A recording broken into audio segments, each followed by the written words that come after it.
Hi, good morning, my dear student. Today we are going to discuss your class 8 SST, chapter 12, India after independence. My dear student, in this chapter we will try to understand about the condition during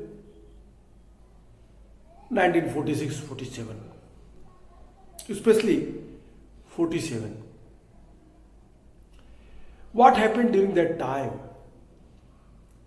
when India going to be free, when Britishers agreed that June 1948 Britishers will free India at any rate, at any cost. It was decided by British Parliament, Cabinet Mission plan, and the Mountbatten plan that was implemented. 1946 elections held, Congress came in majority, and he established the Constituent Assembly. My dear student, if you have remembered my previous class, where I have already discussed about the condition of national revolt of India, national movement of India. These are all we had discussed in our previous class. What happened in non-cooperation movement, what happened in Khilafat, civil disobedience, Salt Satyagraha, Quit India movement, role of Mahatma Gandhi, emergence of new political party that was Congress. These are all points we taught in our class. My dear student, today we will try to understand that which type of problem that was faced by Indians,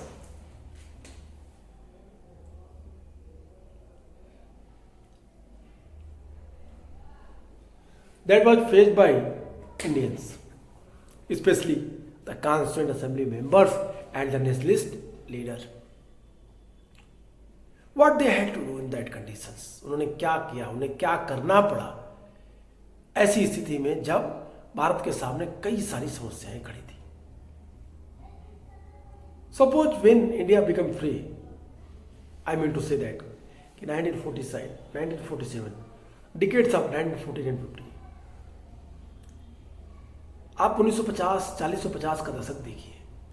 That was the great changing time, because the mostly a vast political changes that happened during that era. इसी time के दौरान भारत को स्वतंत्रता मिल रही थी और भारत स्वतंत्रता प्राप्ति के लिए उत्सुक था. India was very curious to got there. Extremely sorry. India was free. India was ready to free. तैयार था वो स्वतंत्र होने के लिए. अब समय आ गया था कि भारत अपने लोगों के लिए अपनी व्यवस्थाएं बनाए. लेकिन ऐसी स्थिति में, ऐसी परिस्थितियों में भारत को कई सारी समस्याएं अपने आप उसके सामने दिखाई दे रही थी.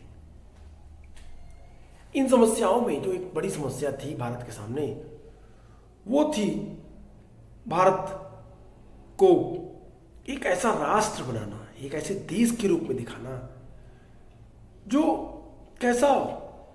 एक मजबूत, यूनाइटेड और एक शक्तिशाली संप्रभु राष्ट्र के रूप में हो, सॉवरेन स्टेट के रूप में हो.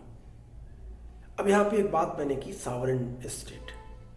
मैंने आपको एक बात कही कि प्रॉब्लम थी कि इंडिया में डिस्क्रिमिनेशंस बहुत थे. अब इन्हीं चीज़ों को एक साथ सोचिए. You have to think about. एक साथ सोचने का मतलब क्या है? मैं आपको क्यों कह रहा हूँ कि आपको एक साथ इन चीज़ों को सोचना है? क्योंकि आपको इन चीज़ों को एक साथ इसलिए सोचना पड़ेगा क्योंकि जब तक आप इन चीज़ों के साथ नहीं सोचेंगे, इंडिया आफ्टर इंडिपेंडेंट चैप्टर को आप आसानी से समझ नहीं पाएंगे. I mean to say that whenever you will not analysis these all problems, if you will not felt, then it is so difficult to understand that topic, what happened after India after independent. क्या हुआ ऐसी परिस्थितियों में, कैसा बदलाव आया. अब बात करते हैं आपके चैप्टर पे. Let us come and try to understand कि आपका चैप्टर क्या कहता है. It is very clear that author give you that when India became independent in August 1947, it faced a series of very great challenges as a result of partition. 8 million refugees had come into country from what was now Pakistan. These people had to be found homes and job. Then there was the problem of the princely states. Almost 500 of them, each ruled by a Maharaja or Nawab, each of whom had to be persuaded to join the new nation. The problems of the refugees and of the princely states had to be addressed immediately. In the longer term, the new nation had to adopt a political system that would best solve the hope of expectation its population. My dear student, what I am telling you, that when India going to be free, India has a lot of problems. The first problem that was created by Muslim League. If you have remember the date, Direct Action Day, 16 August 1946. The date was 16 August 1946. That was date of Direct Action Day. Direct Action Day, that movement started by Muslim League. Why? Because Muslim League felt that if India become free, if Britishers gave them power and rights, the Indians, it may be possible that कि अब हमारे अधिकार हमसे छीन जाएंगे. तो हमें क्या करना पड़े, हमें कुछ ऐसे स्टेप उठाने पड़ेंगे जिससे ये लगे कि हिंदू और मुसलमान एक साथ नहीं रह सकते. If you remember that movement which was started by mister Gandhi, that was the first movement, the non cooperation movement, where the Gandhi focus the unity of Hindu and Muslims. He felt that without unity of Hindu and Muslims, we cannot succeed in our aim. But here, 1920 to 1946, that is only 26-year gap.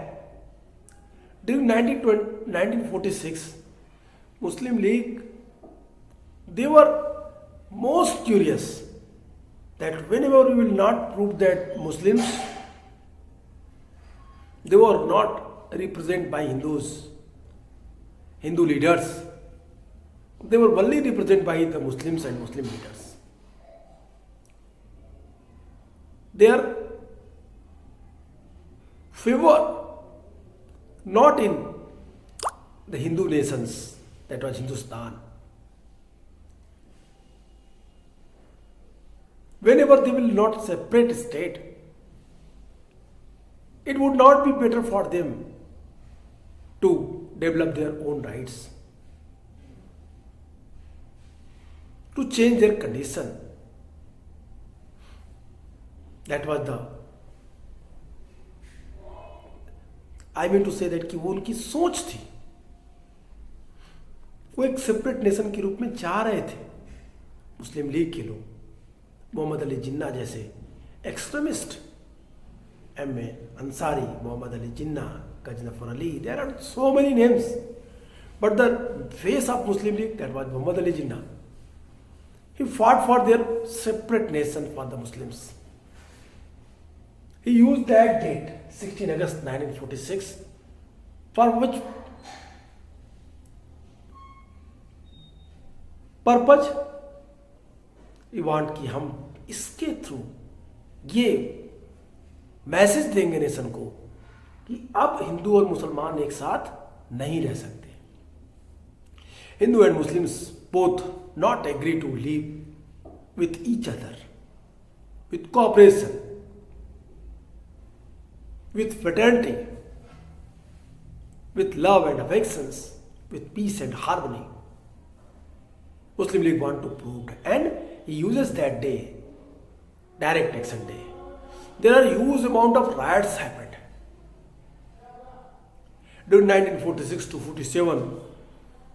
A lot of peoples, not only 1,000 peoples, the lakhs and crores people. I mean to say that the millions and billions peoples, they were migrated, they were killed, they were helpless to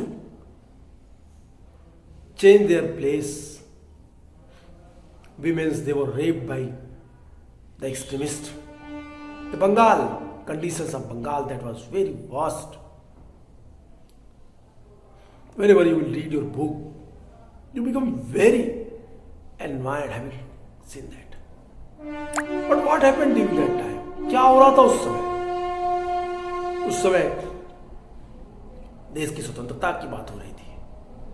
constituent assembly बन चुकी थी और इस constituent assembly ने एक नए राष्ट्र के निर्माण के लिए जो जरूरतें थी उनको पूरा करने के लिए संविधान का निर्माण कर रहा था. दंगे खत्म हो रहे थे, लेकिन अभी भी दंगों की आंच, राइट्स की जो आंच थी, फ्लेम थी, अभी भी पड़ रही थी और कई सारी समस्याएं इंडिया के सामने खड़ी थी. What was the problems of India? The problems, first, 8 million refugees during partition time.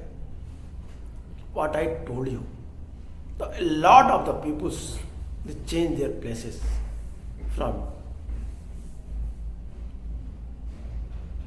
India to Pakistan and Pakistan to India. I mean to say that I am not telling the particular word Pakistan because you have to know about that area was called the northwest frontier, Sindh and Punjab and Balochistan. That was called separate nation as a Pakistan. And the eastern portions, now Bangladesh, the eastern Bengal, it was also called that Bangladesh, the separate nation. एक अलग separate nation के रूप में बांग्लादेश के रूप में भी demand की गई, मांगा गया सेपरेट नेशन के रूप में. अब एक जो बड़ी समस्या थी, what was the major problem? That was the arrangement of the refugees. That refugees not in the very less amount, their amount was very vast. 8 million refugees. 8 million, it means आप समझ सकते हैं 8 million की बात मैं क्या कर रहा हूं. कह रहा 8 million एक छोटी संख्या नहीं है. 8 million रिफ्यूजी का मतलब हुआ कि एक ऐसी संख्या जो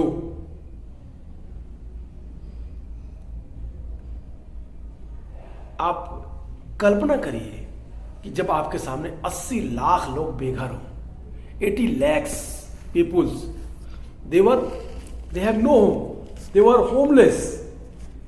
What would be that condition? Suppose if you are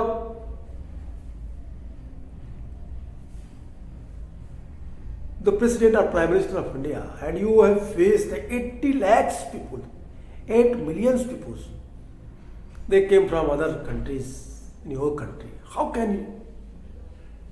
How will you manage as soon as possible?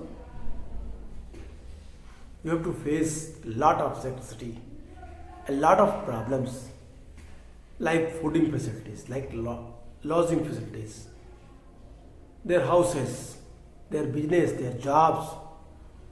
वो लोग जो एक देश को छोड़ के आपके देश में आए थे, उनके पास कुछ भी नहीं था।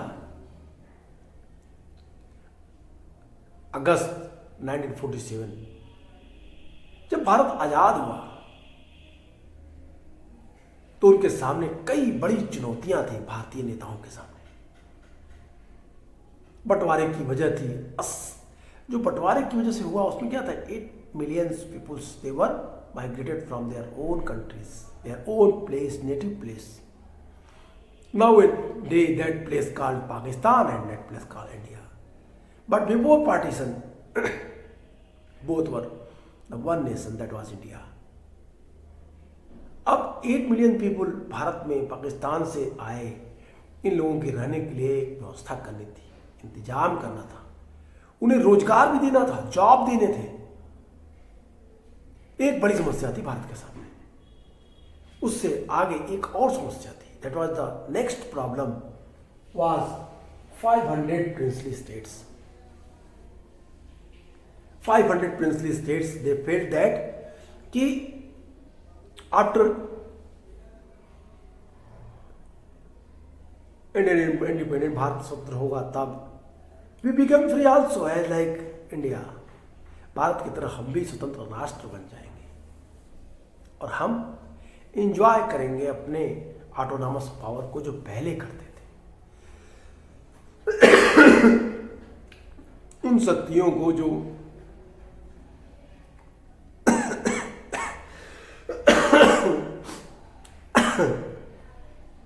उन शक्ति, उन ताकतों को, उन प्रिविलेजेस को, उन फैसिलिटीज को जो हमारे पास पहले थी। हम भारत के अंग नहीं बनेंगे, हम भारत के राष्ट्र के रूप में नहीं दिखाई देंगे। अब हमें कैसा बनना है, एक ऐसे नेशन के रूप में हम दिखेंगे जो एकदम अलग दिखेगा। What I am telling you, my dear student, the problems, it was also the great problem with the nationalist leader, that was the princely states. The number of the princely states was 500. How can they merge in our nation? That was a major problem for Constitutional Assembly member, especially Vallabh Bhai Patel. Patel जी के सामने समस्या create हुई कि कैसे इस समस्या को हम सॉल्व करेंगे, हल करेंगे। पटेल जी ने इसको सॉर्ट आउट किया, लेकिन एक समस्या जो बनी थी ये, और उससे भी बड़ी एक समस्या हमारे सामने आई, जैसे जो प्रिंसली स्टेट्स को, भारतीय रियासतों को, जो जिनकी संख्या 500 थी, इसमें कई सारे राजा, कई सारे नवाब जो शासन कर रहे थे, ये नए राष्ट्र में शामिल होने के लिए तैयार नहीं थे। इन्हें उसके लिए तैयार करना पड़ा। उनके तैयार करने के लिए एक बड़ा टेढ़ा काम था भारतीयों के लिए। शरणार्थियों और प्रिंसली स्टेट्स में रिफ्यूजीज और प्रिंसली स्टेट्स की जो प्रॉब्लम्स थी पर ध्यान देना बहुत ही महत्वपूर्ण हो चुका था। लंबे दौर से एक नए राष्ट्र को एक ऐसी राजनीतिक व्यवस्था भी विकसित करनी थी, अपना एक कॉन्स्टिट्यूशन भी बनाना था जो यहाँ के लोग की आशाओं और आकांक्षाओं में सबसे अच्छी तरह से व्यक्त हो सके। What I am telling you, that each ruled by Maharaja, I mean to say that the 500 princely states, each ruled by the Maharaja and Nawabs, what they felt?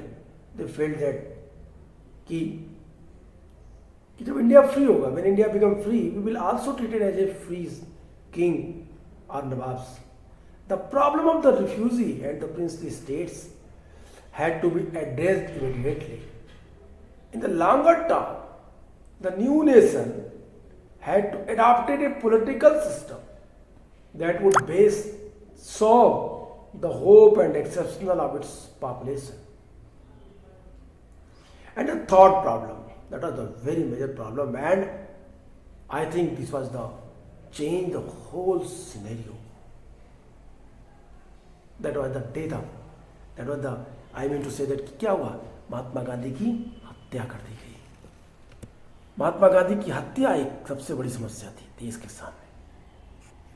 अभी स्वतंत्रता को 6 महीने भी नहीं हुए थे कि सारा राष्ट्र गहरे शोक में पड़ गया।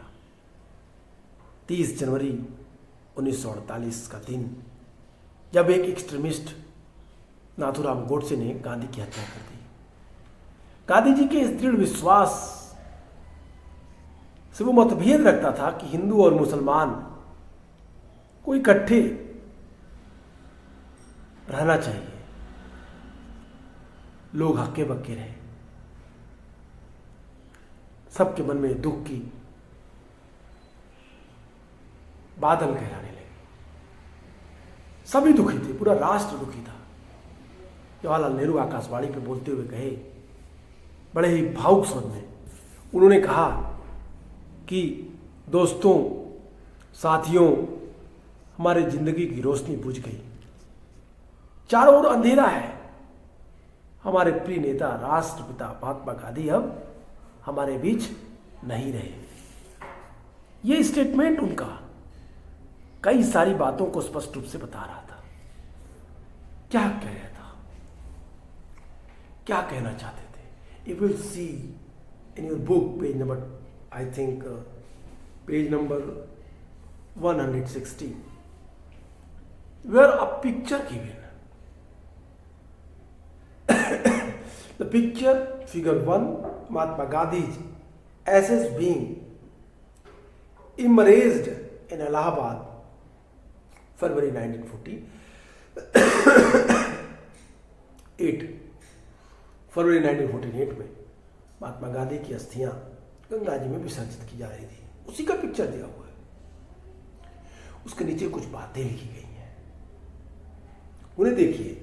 कहता है, less than 6 months after independence the nation was morning.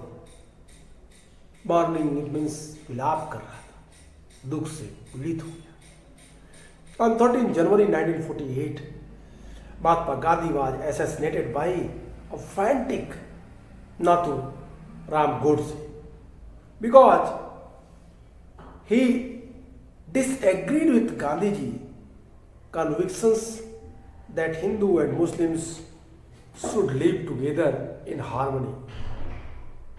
That evening's Snows nation heard Jawaharlal Nehru's moving statement over all India radio. Pandit Jawaharlal Nehru announced the Indians, the friends and comrades, the light has gone out of our lives and there is darkness everywhere. Our beloved leader, the father of nation, is no more. It means दुख की घड़ी में, देश की इस विकट परिस्थिति में बहुत सारी समस्याएं हमारे सामने खड़ी हो चुकी थी। और ये वही समस्याएं थी जिन्हें समझना, जिन्हें महसूस करना अब एक आवश्यकता बन गई थी, जरूरत बन गई थी। कैसे महसूस करें, कैसे देखें इन्हें, ये एक सबसे बड़ी चीज थी।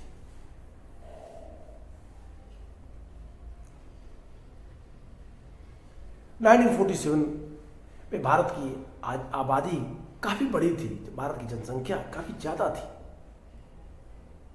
तकरीबन 34.5 करोड़ के आसपास, 35 करोड़ के आसपास भारत की आबादी थी, पॉपुलेशन थी। इसमें इस पॉपुलेशन में कुछ लोग ऊंची जाति के थे, कुछ लोग नीची जाति के थे। इसमें हिंदू समाज अधिक संख्या में था, बहुत था, ज़्यादातर लोग हिंदू धर्म को मानने वाले लोग थे। और इस देश के लोग तरह तरह की भाषाएं बोलते थे, इनकी पहनावे में भारी फर्क था, खान पान और काम करने के तौर तरीकों में विविधता थी। इतनी विविधता वाले लोग एक राष्ट्र राज्य के रूप में कैसे संगठित किया जा सकता था, ये बहुत बड़ी समस्या थी कॉन्स्टिट्यूएंट असेंबली के सामने।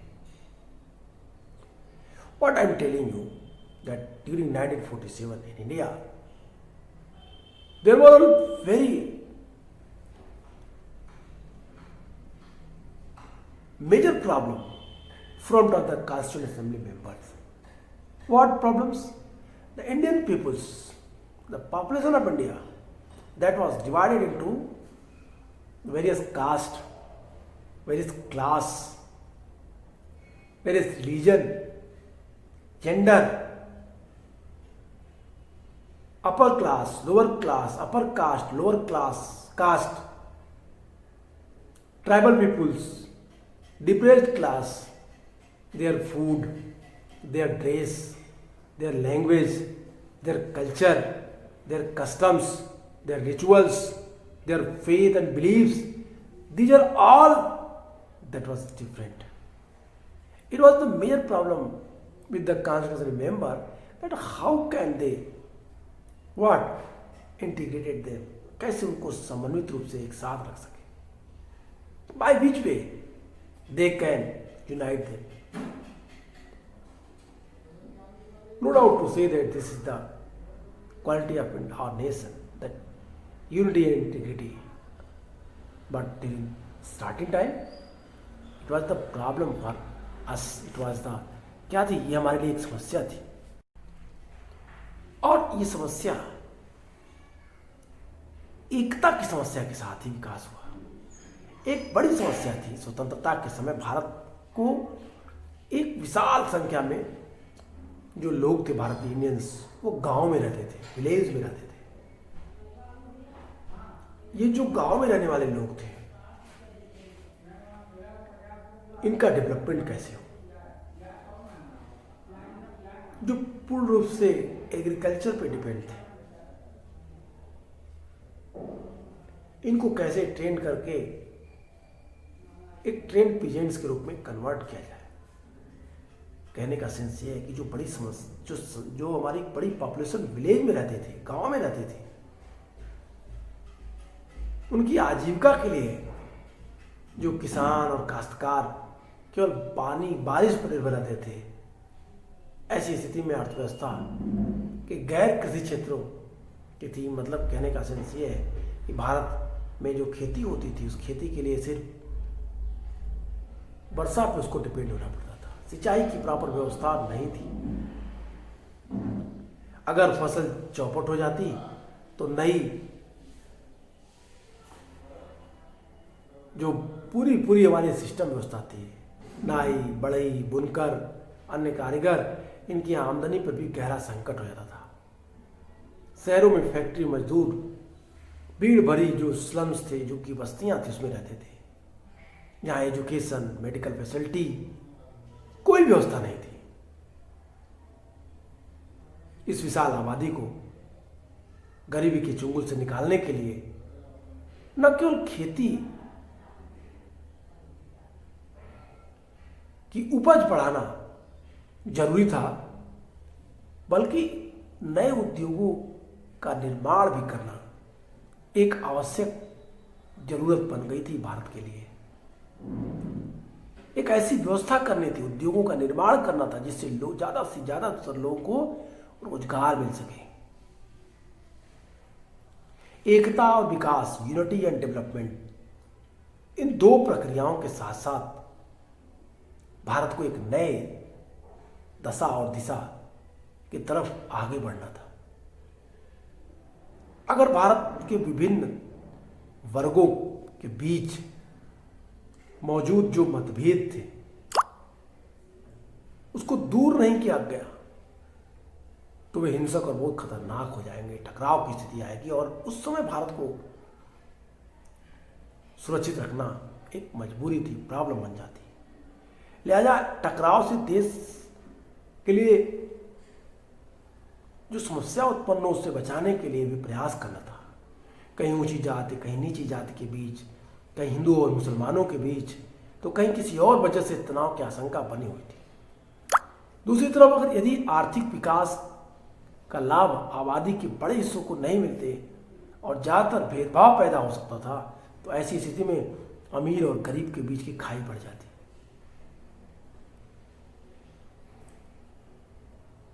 अमीर और गरीब, शहर और देहात, संपन्न और पिछड़े इलाकों में फर्क पैदा हो सकता था। ये जो समस्याएं थी, इन पे भी हमारे कॉन्स्टिट्यूएंट असेंबली के मेंबर ने बड़ा ध्यान दिया।